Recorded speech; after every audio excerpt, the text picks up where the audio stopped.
नमस्कार दोस्तों। बात करेंगे अपन आज बाल ग्रह की बात करेंगे।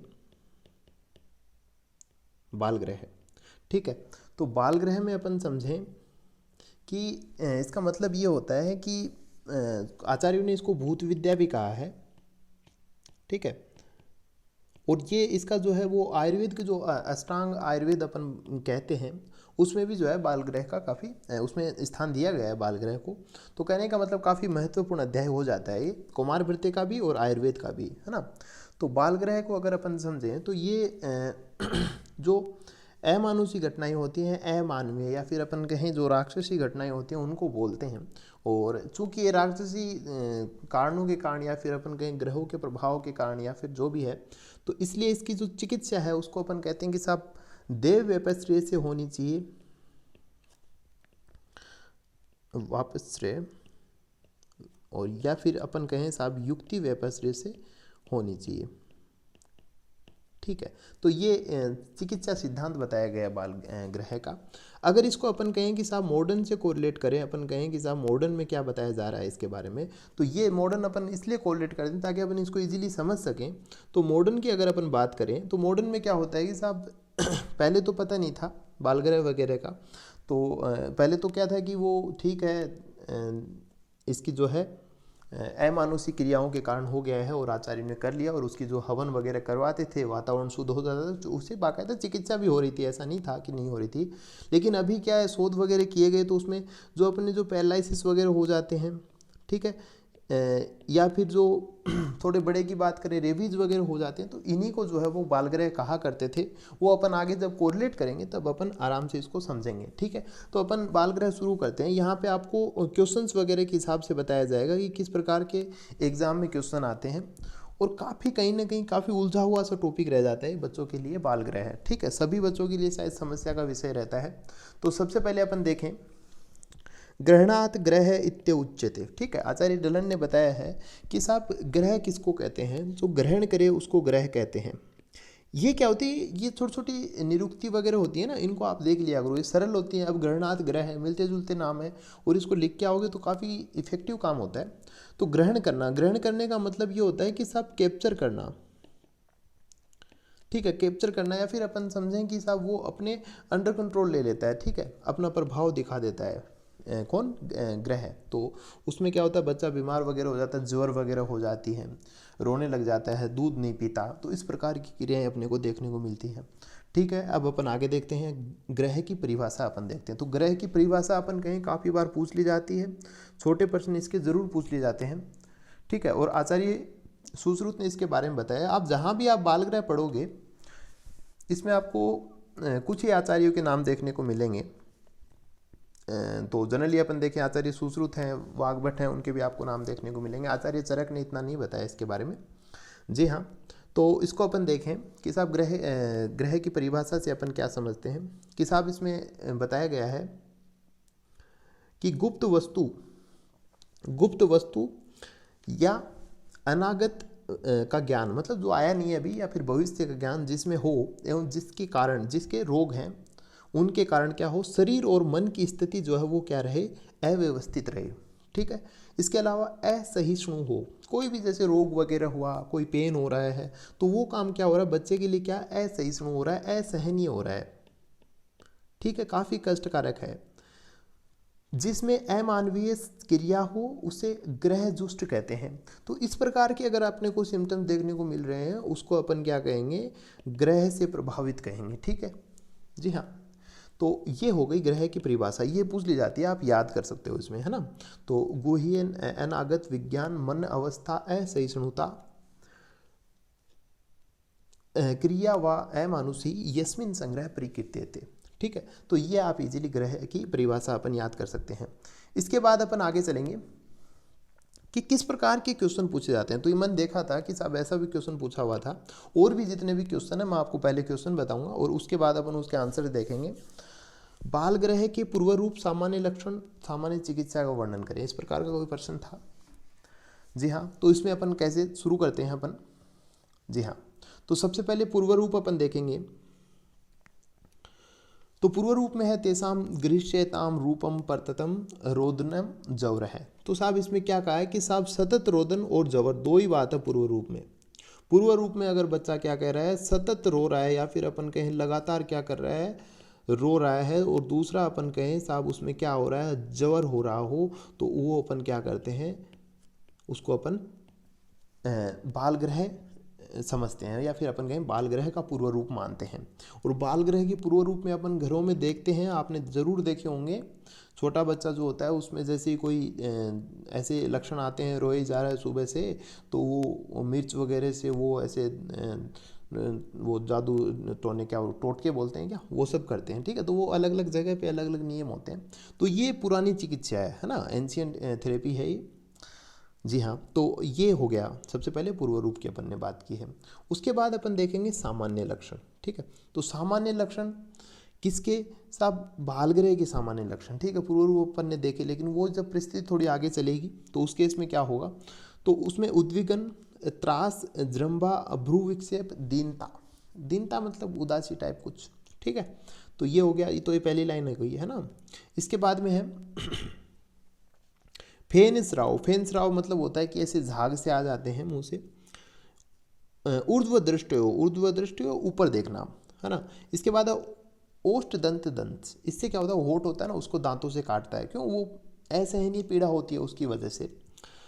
निशा जागरण, ठीक है, रात्रि जागरण, पर जागरण या फिर, है ना, जो भी समझे अपन। इसमें क्या होता है कि सोता नहीं है, नींद नहीं आती। रोदन, कूजन, स्तन्यपान में अरुचि, मतलब दूध वगैरह नहीं पीता, स्वर विकृति हो जाती है ना। इसके अलावा नख से स्वयं को तथा धात्री को दंश करता है, ठीक है। तो ये क्या होती है, ये लक्षण होते हैं सामान्य, जितने याद रहते हैं आप लिख के आइएगा। अच्छा क्वेश्चन आता है, 5 से 10 नंबर का क्वेश्चन आ जाता है। अगली बात अपन करेंगे, बाल ग्रह की चिकित्सा की बात करें तो चिकित्सा में साहब 2 चीज़ें अपने को लिखना ज़रूरी होती है, और भी लिख सकते हैं। फिलहाल मैं ये मान के चल रहा हूँ कि आपने जो है वो और नहीं पढ़े हैं, लेकिन अगर बाल ग्रह चिकित्सा आपसे पूछ रहा है, छोटा क्वेश्चन है, तो उसमें आपसे साधारण चिकित्सा पूछ रहा है, सामान्य चिकित्सा पूछ रहा है, ठीक है। सबसे पहले बात करें सिद्धांत की, चिकित्सा का सिद्धांत क्या है, ये भी एक अपने आप में एक क्वेश्चन है, ठीक है, आ भी जाता है। तो चिकित्सा सिद्धांत क्या है, ग्रहेरपि ही जायन्ते परछन्नेर व्याधे शिशो। तो इसमें कहा है कि साहब बच्चों में जो है ग्रहों से रोग होते हैं, परछन्न मतलब छिपे हुए ग्रहों से क्या होते हैं, रोग होते हैं। और इसके जो चिकित्सा का सिद्धांत है वो मैंने शुरुआत में भी बताया था कि साहब 2 प्रकार से चिकित्सा होती है, कौन कौन सी, देव युक्त्या आश्रय, ठीक है, देव व्यापश्रय और युक्त व्यापश्रय, ठीक है। तो इसमें 2 प्रकार से होती है, देव व्यापश्रय में मंत्र औषधि हवन वगैरह अपन करवाते हैं, और युक्ति व्यापश्रय में आहार और औषधि की जो व्यवस्था होती है उससे अपन क्या करते हैं, बच्चे की चिकित्सा करते हैं, ठीक है। तो ये हो गई 2 प्रकार की चिकित्साएं हैं। तो चिकित्सा सिद्धांत में अपने को 2 नाम लिख के आने हैं, देव व्यापश्रय चिकित्सा और युक्ति व्यापश्रय चिकित्सा। बुक्स में आप देखोगे उनमें थोड़ा कार्यक्रम उलझा हुआ सा रहता है, बाल ग्रह का समझ में कम आता है अपने। जी हाँ, उसके बाद अपन बात करेंगे सामान्य चिकित्सा की। तो सबसे पहले अपन ने चिकित्सा सिद्धांत लिख दिया, उसके बाद अपन सामान्य चिकित्सा लिखेंगे। तो इसमें सर्वप्रथम वेद स्नान वगैरह करे, और उसके बाद में क्या करे, पवित्र ग्रह में बच्चे को ले जाकर पुराण घृत से उसके शरीर पर अभ्यंग करके उसके चारों ओर सरसप वगैरह बिखेर दे, ठीक है। और सरसप तेल का जो है वो दीपक जला दे। सरसप तेल अपन ने जब अपन गर्भोदक वमन वगैरह पढ़ रहे थे, बला तेल का अभ्यंग, वहाँ पे सरसप तेल का जो अपन ने वर्णन किया था, जी हाँ, तो काफ़ी हेल्पफुल रहता है। इसके बाद अपन बात करें तो उसके पास में बैठकर अग्नि में सर्वगंध औषधि, दालचीनी, एला, तेजपत्र, नाग, केसर, कपूर, कंकोल वगैरह हो गया, अगरू हो गया, केसर, लवंग, ठीक है। इसके अलावा तिल, गेहूं, उड़द, ये सब क्या करते हैं, ये उसमें डालते हैं अग्नि में, ठीक है। इनसे क्या होता है, वो वातावरण शुद्ध हो जाता है ना। तो उधर एक्चुअली कंसेप्ट वही रहता है कि उधर वायरस, बैक्टीरियाज वगैरह होते हैं वो खत्म हो जाते हैं, ठीक है। तो हवन कराने से पूर्व बच्चे को स्नान कराकर सुगंध बाला वगैरह अपन समझ सकते हैं का लेप देह पर लगाएं, और माला तथा अच्छे वस्त्र एवं आभूषण से अलंकृत कर दें। तो इतना सफिशिएंट है, आप सामान्य चिकित्सा में लिख सकते हो। यहाँ पे ये अपन बात करें मंत्रोच्चारण वगैरह की, तो ये याद रहे तो आप ये भी लिख सकते हो, ठीक है। तो ये बात हो गई अपनी सामान्य चिकित्सा की। इसके अलावा भी अगर बात करना चाहें तो आचार्य काश्यप ने परिसेक वगैरह के बारे में भी थोड़ा बहुत बताया था, तो वो अपन बाद में थोड़ा आगे देखेंगे तो ऐड कर देंगे, ठीक है। तो ये यहाँ तक अपन ने बात की सामान्य चिकित्सा, पहला प्रश्न। इसके बाद अपन बात करेंगे कि साहब ग्रहों के नाम, भेद तथा संख्या, कौन कौन से आचार्यों ने कितने ग्रह बताए हैं और अपन कौन कौन से देखेंगे यहाँ पे। जी हाँ, तो सबसे पहले अपन देखें तो ग्रह भेद। तो जनरली ग्रह को दो प्रकार से बांटा गया है, एक तो पुरुष ग्रह और एक स्त्री ग्रह है, ठीक है। और आचार्यों की अगर बात करें तो आचार्यों ने जनरली ये बताया कि साहब ग्रह जो है वो प्रभावित करते हैं बच्चे को 0 से 16 साल की उम्र तक, ठीक है। तो अपन देखते हैं जो भी अपन ये करते हैं टोने टोटके वगैरह अपन देखते हैं चौराहे पे जो करते रहते हैं ना जनरली, तो वो सब जनरली बाल ग्रह वगैरह के हिसाब से ही करते हैं, ठीक है। तो इसके बाद अपन देखेंगे भी, आगे पढ़ेंगे अपन। जी हाँ, तो ये सबसे पहले मैं आपको बता दूं कि 3-4 आचार्य हुए हैं अपने। सबसे पहले चरक की बात कर लेते हैं अपन, आचार्य चरक की, कि आचार्य चरक ने बाल ग्रह के ऊपर क्या कुछ बताया है। तो इन्होंने क्या था कि बाल ग्रह बताए हैं अपरिसंख्य। इन्होंने कहा था कि साहब अनगिनत होते हैं बाल ग्रह, इन्होंने बहुत बताए। तो अपरिसंख्य बताए, तो अपरिसंख्य की तो अपन क्या बात करेंगे। इसके बाद बात करेंगे अपन आचार्य सुश्रुत की। तो आचार्य सुश्रुत ने 9 बताए, ठीक है, 9 ग्रह बताए। और आचार्य वाग्भट की बात करें तो आचार्य वाग्भट ने बताए अपने को 12 ग्रह बताए। और आचार्य काश्यप की अगर अपन बात करें तो काश्यप की 10 ग्रह बताएं काश्यप ने। तो इन्हीं में समावेश हो जाता है उनका। तो अपन ये सारे पढ़ेंगे तो उसमें आ जाएंगे काश्यप वाले भी। जी हाँ, तो अपन अब बात करें सुश्रुत के द्वारा बताए गए ग्रहों की। तो सबसे पहले पुरुष ग्रह थे 3, ठीक है। तो स्कंद ग्रह, स्कंद अपस्मार और नेगमेश या पितृ ग्रह, ठीक है। तो ये तो हो गए सुश्रुत के 3। और वाग्भट ने जो बताए वो थे 5, कौन से, पुरुष ग्रह। अब पुरुष ग्रह थे सबसे पहले स्कंद ग्रह है, स्कंद अपस्मार, जिसको आचार्य वाग्भट ने क्या कहा, विशाख कहा। ये क्वेश्चन आ जाता है, ऐसे तो नहीं लेकिन पीजी में आ जाता है ऐसा क्वेश्चन कि साहब विशाख जो है वो कौन से आचार्य ने बताया है, ठीक है। या फिर ऐसे ग्रह आ जाएंगे जो पूछ लेंगे कौन सा आचार्य वाग्भट ने बताया है इनमें से। तो विशाख जो आचार्य वाग्भट ने बताया है, और इसको स्कंद अपस्मार के लिए उन्होंने टर्म दिया है विशाख, ठीक है। तो ये आप देख सकते हैं। इसके बाद में नेगमेश की अगर बात करें तो यहाँ पे मेष को बताया गया है, नेगमेश। जबकि पितृग्रह जो है आचार्य सुश्रुत ने नेगमेश को पितृग्रह कहा है, और पितृग्रह आचार्य वाग्भट ने क्या अलग से डिस्क्राइब किया है। इसके अलावा स्वग्रह और बताया है आचार्य वाग्भट ने। जी हाँ, तो टोटल ये कितने हो गए, 5 हो गए, ठीक है। अब बात करेंगे आगे वालों की, स्त्री ग्रह की। स्त्री ग्रह की बात करें तो शकुनी, पूतना, शीत पूतना, अंध पूतना, मुखमंडिका और रेवती, ये जो है ये आचार्य सुश्रुत ने बताए हैं। और अगर बात करें वाग्भट की तो वाग्भट ने जो है शकुनी, पूतना, शीत पूतना, अदृष्ट पूतना, अदृष्ट पूतना को आप अंध पूतना से कोरिलेट कर सकते हो, कह सकते हो, कहने का मतलब ये है। रेवती और मुखमंडिका ये तो सेम ही है, ठीक है।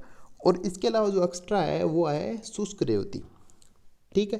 तो शुष्क रेवती आपको इधर एक्स्ट्रा याद करना है।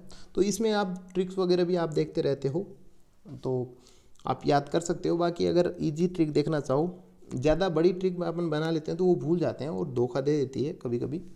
तो अगर देखना चाहो तो जैसे स्कंद अपस्मार है तो अपस्मार नाम लिया गया है, तो आप इससे भी देख सकते हो, है ना।